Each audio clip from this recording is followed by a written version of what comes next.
நண்பர்கள் அனைவருக்கும் வணக்கம். இது உங்கள் ராம்குமார். இன்றைக்கி நம்ம வந்து எதை பற்றி பார்க்க போகிறோம் அப்படின்னா, நம்ம ப்ரெசென்ட்டில் என்ன பண்ணுறோமோ அதான் ஃப்யூச்சரில் கிடைக்கும். நம்ம வந்து போன ஜென்மத்தில் அப்படி வாழ்ந்தேன், இந்த ஜென்மத்தில் இப்படி வாழ்கிறேன் அப்படின்னு சொல்கிறத விட, இப்போ நம்ம ப்ரெசென்ட்டில் என்ன பண்ணிக்கிட்டு இருக்கோமோ அதை வந்து எதிர்காலத்தில் வந்து நம்ம நல்லா வாழலாம். ஸோ அதனால் வந்துட்டு இதில் ஒரு முக்கியமான விஷயம் என்னென்னா, எல்லாருக்கும் வந்து பார்த்திங்கன்னா காலங்கள் வந்து ஒரே மாதிரி இருக்க போகிறது கிடையாது. இன்றைக்கி நம்ம இப்படி இருக்க காலங்கள் வந்து வயசாகிட்டு தான் இருக்கும். அதுமாரி தான் நம்மளை பெற்றவங்களுக்கு வந்து பார்த்திங்கன்னா வயசாகிடுச்சு. வயசாகும்போது ஒரு சில விஷயங்களை வந்து அவங்க சரியாகவும் பண்ணலாம், தவறாகவும் பண்ணலாம். ஏன்னா வந்து வயசா புத்தி மழுங்குது அப்படின்னு சொல்லுவாங்க. ஸோ அப்படி புத்தி மழுங்கும்போது ஒரு சில விஷயங்கள அவங்க தவறாக பண்ணியிருந்தாலும், அத நம்ம வந்து இல்ல இப்படி இப்படின்னு சண்டை போட்டாலும் அவங்கள கைவிடாம பார்த்துக்கிட்டு இருக்கணும். ஸோ அப்படி பார்த்தா மட்டுமே வாழ்க்கையில வந்து முன்னேற முடியுமே தவிர, இல்ல உதாசீனப்படுத்திக்கிட்டு, நீங்க அப்படி, அப்படி இப்படின்னு சொல்லிட்டு, ஒரு இளமை காலத்தில அவங்க வந்து போட்டி போடுற மாரி, இந்த முதுமை காலத்தில போட்டி போட்டுட்டு வச்சுக்கிட்டு இருந்தீங்க அப்படின்னா, இத பார்க்குறவங்க குழந்தைங்க என்ன பண்ணும்? அப்படியே ஃபாலோ பண்ணிட்டு உங்களுக்கு வந்து செய்யும். நீ தானே பண்ணுன, நான் தான் உனக்கு பண்ணும் அப்படின்னு. ஸோ அத பத்தி இந்த வீடியோல ஃபுல் டீட்டெயிலா பார்ப்போம். எனக்கு தெரிஞ்ச ஒரு விஷயங்கள ஷேர் பண்றேன். உங்களுக்கு தெரிஞ்ச விஷயங்கள் இருந்தா கமெண்ட் செக்ஷன்ல சொல்லுங்க. லைக் பண்ணுங்க, சப்ஸ்கிரைப் பண்ணுங்க. என்னன்னு பார்த்தீங்கன்னா, இப்ப நெறைய கிராமப்புறங்கள்லயும் சரிதான், இல்ல டவுன் சைட்லாம் டவுன் சைட்ல வந்து பார்த்தீங்கன்னா, முதியோர் இல்லம் அப்படின்னு சொல்லிட்டு, நம்ம காசு கட்டினாலும் பரவால்ல எங்கேயோ போய் விட்டுறோம் அப்படின்னு சொல்லிட்டு முதியோர் இல்லத்த விட்டுர்றாங்க.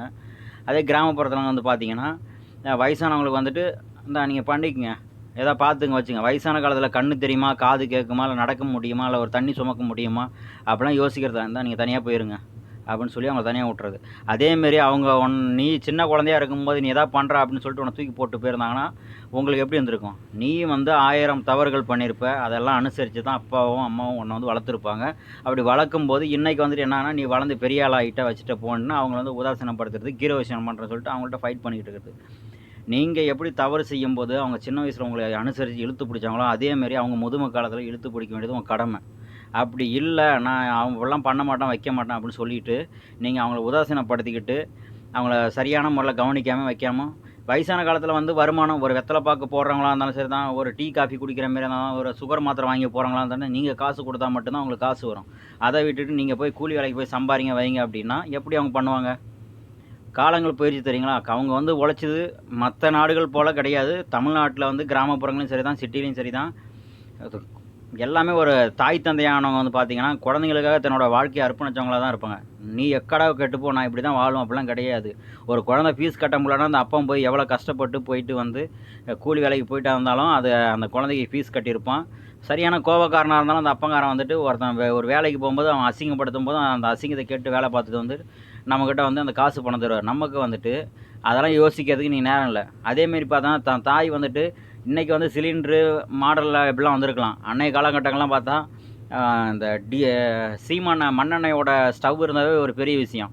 எல்லாம் விறகடுப்பு தான். அப்படி விறகடுப்புல தான் பிள்ளைங்க பட்டினி கிடந்தவன ஆக்கி அடிச்சு உங்கள ஸ்கூலுக்கு போயிட்டு நல்லா பெரிய லெவலுக்கு ஆக்குன பிறகும், இன்னைக்கு வந்துட்டு அவங்க காலம் போன காலத்தில வந்து அவங்ககிட்ட நீங்க ஆக்கி சாப்பிடுங்க, வச்சு சாப்பிடுங்க, தனியா போங்க வாங்கன்னு சொல்லிட்டு அவங்ககிட்ட வந்து நீங்க போட்டி பொறாமப்பட்டுக்கிட்டு போட்டி பொறாமல்ல. இது ஏதோ நாம தான் இந்த உலகத்திலே பெரிய ஆளாயிட்டோம். இனிமேல் நமக்கு யாரோட சப்போர்ட்டும் தேவையில்ல அப்படின்னு நினச்சிட்டு பண்ணிக்கிட்டு இருக்கீங்க. நீ என்ன விதைக்கிறியோ அதான் உனக்கு கிடைக்கும். நீங்க என்ன விதைக்கிறீங்களோ அதான் கிடைக்கும். நீ கோயில் குளங்களுக்கு போயிட்டு 1000 என்ன செஞ்சாலும் வச்சாலும் தாய் தந்தைய நீ வந்து மதிக்கலாம். உன்ன உருவாக்குன கடவுள் வந்து தாய் தந்தை தான். ஸோ அந்த தாய் தந்தைய நீ மதிக்கல, இல்ல வந்துட்டு தவறான முறையில வழி நடத்துற அப்படின்னா, நீ இந்த ஜென்மம் இல்ல 7 ஜென்மம் எடுத்தாலும் வந்துட்டு முன்னேறவே முடியாது. நீ எழுதி கூட வச்சுக்க. இது சாவும் கிடையாது. வாழ்க்கையில நடக்கிற வந்து ஒரு இதுதான். ஸோ அதனால வந்துட்டு யாரோ ஒருத்தவங்கள்ட்ட போயிட்டு இப்படி தான், அப்படி தான் நீ நல்லவன்னு பேர் எடுக்கிறதே தவிர, உங்க பெத்தவங்கள்ட்ட நீ வந்து 1000 தான் ஒரு கொலைகாரனா இருந்தாலும், இல்ல ஒரு கெட்டவனா இருந்தாலும் தான் புள்ளைய பத்தி ஒரு பெத்தவங்கள்ட்ட போய் விசாரிக்கும்போது அவங்க சொல்லுவாங்க, "என் புள்ள அப்படி செஞ்சிருக்காது, என் புள்ள வச்சிருக்காது" அப்படின்னு சொல்லி உங்களெல்லாம் மெருகூட்டி வளர்த்து இன்னைக்கு வந்து நீங்க குடுக்குற பரிசு வந்து பார்த்தீங்கன்னா, ஒரு சில நண்பர்கள் குடுக்குற பரிசுகள் வந்து பார்த்தீங்கன்னா, பெத்தவங்களுக்கு. வெளிநாட்ல ஒர்க் பண்ணாலும் சரிதான், ஊர்ல ஒர்க் பண்ணாலும் சரிதான், என்ன ஒரு ரூ. 1000 இந்தாங்க ஒரு ரூ. 1000 வச்சுக்கங்க, உடம்பு பார்த்துக்கங்க, கொஞ்சம் நல்லா இருக்கீங்களா வச்சுக்கங்க, சாப்பிட்டீங்களா, என்ன ஏதுன்னு கேட்கறது உங்களுக்கு 24 ஹவர்ஸ்ல ஒரு நிமிஷம் கூட கிடைக்கலையா அப்படிங்கிறது தான் வந்து வருத்தத்துக்குரிய விஷயமா இருக்கு. ஸோ அதனால முடிஞ்ச அளவுக்கு வந்து அப்பா, அம்மாக்கு என்ன மிஞ்சி மிஞ்சி போனா ஒரு 60, 70 வயசு இருக்காங்க அப்படின்னா, எவ்வளோ காலம் தானே வாழ்ந்துற போறாங்க? நீங்க குழந்தைகளா இருக்கும்போது அவங்கள எப்படி உன்ன வந்து நடக்க சொல்லி, என்ன சொல்றது? அறியாப்பிள்ளையில என்ன ஆக்டிவிட்டி நடந்ததோ அது எல்லாத்தையும் அவங்க பார்த்து உன்ன சீராட்டி, ஈ கடிக்காம, எறும்பு கடிக்காம வளர்த்து எப்படி பாதுகாத்தாங்களோ, அந்த அளவுக்கு நீங்க வந்து அவங்கள பாதுகாக்க முடியவில்லை என்றாலும், அவங்கள வந்து வயிறு காய போடாம மத்தவங்கள்ட்ட போய் அவங்க எப்படியோ வாழ்ந்திருப்பாங்க. பயங்கரமா ஒரு கெத்து ராஜா, ராணி போல வாழ்ந்திருப்பாங்க. அந்த வாழ்க்கையில் வந்து மண்ணள்ளி போடாமல் யார்கிட்டையும் கையேந்த விடாமல் யாராவது ஒருத்தன் வழியில் போகிறான் ஒரு டீ தண்ணி வாங்கி தருவானா இல்லை எப்படியோ அப்படின்னு. ஆனால் வந்து அந்த காலத்து மனுஷங்களாம் போய் யார்கிட்டையும் கையேந்த மாட்டாங்க. முடிஞ்ச அளவுக்கு பசியாக பட்டினியே கடந்து வாழுவோம்னு சொல்லி தான் வாழ்வாங்க. ஸோ அப்படி அந்த பசி பட்டினி கிடக்கும்போது அவங்க குலம் மறுங்கும்போது உன்னோட வாழ்க்கையின் அழிவு காலம் தொடங்கிட்டு இருக்கு. ஸோ அதனால் வந்துட்டு பெற்றவங்களுக்கு யாரும் கேடு நினைக்காதீங்க. உங்களுக்கு கேடு நினைக்க அந்த உலகத்திலே வந்து நீ என்ன தான் யார்கிட்ட கோடி கோடியாக கொட்டி கொடுத்தாலும் சரி தான், வச்சு கொடுத்தாலும் சரி தான், உன் முகம் தெரிகிற வரைக்கும் நீ நல்லவனு சொல்லுவாங்க. உன் முகம் மறைஞ்சிச்சுன்னா ஏன் அந்த கழுத்து இப்படி திரும்பிட்டா நீ கெட்டவனு சொல்லுவாங்க. இந்த உலகத்தில் யார்கிட்டையும் நல்லவன் அப்படின்னு வந்து ப்ரூவ் பண்ணுறதுக்கு வந்து நீ முயற்சி பண்ணிகிட்டு இருக்கும்போது நீ என்ன தான் தவறு பண்ணிதான் என் புள்ள நல்ல புள்ள, ஏன் நான் அப்படி வளர்க்கல போகலன்னு சொல்லி உன்னை பெருமையாக பேசிக்கிட்டு இருந்த அப்பா அம்மா மட்டும்தான்.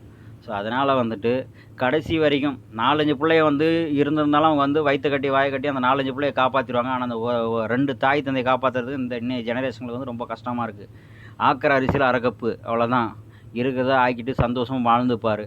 உனக்கு வந்துட்டு இன்னும் இந்த பலன் வந்து நீ அப்பா அம்மா பார்க்குற பலன் தான் இன்றைக்கி தெரியாது. நீ முதுமை காலத்தில் உனக்கு கை கால் குடையும் போது உன் புள்ள வந்து ஒன்று பார்க்கும்பார். நம்ம அப்பா அவங்க தாத்தா பாட்டியை வந்து நல்லா பார்த்துட்டு இருந்தார். நாமளும் நம்ம அப்பா அம்மா பார்க்கணும். அந்த பிள்ளைக்கு ஒரு குழந்தையிலே வந்து பிரெயினில் ஏறிடும். ஸோ உங்களை நல்லபடியாக பார்த்துக்கோங்க.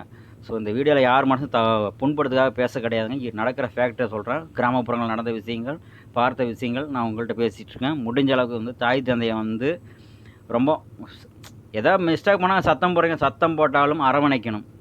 ஸோ அரவணைச்சி அவங்கள சந்தோஷமாக பார்த்துக்குங்க. உங்கள் வாழ்க்கையில் நீங்கள் வேறு லெவலுக்கு பயங்கரம் அப்பா அம்மா மனசு சந்தோஷப்படுத்திங்கன்னா நீங்கள் வந்து வேறு லெவலுக்கு வாழ்ந்து ஒரு ஏழ்மையான நிலைமையாக இருந்தாலும் பணக்காரனாக வருவீங்க. பணக்காரனாக தான் மேலும் மேலும் வளர்ந்து நீங்கள் வாழ்க்கையில் வளம் பெறுவீங்க. அதை விட்டுட்டு நீங்கள் கோடீஸ்வரனாக இருந்தாலும் சரி தான், அப்பா அம்மா மதிக்கலைன்னா உங்களுக்கு வந்து வாழ்க்கை ஜெயிக்கவே ஜெயிக்க முடியாது.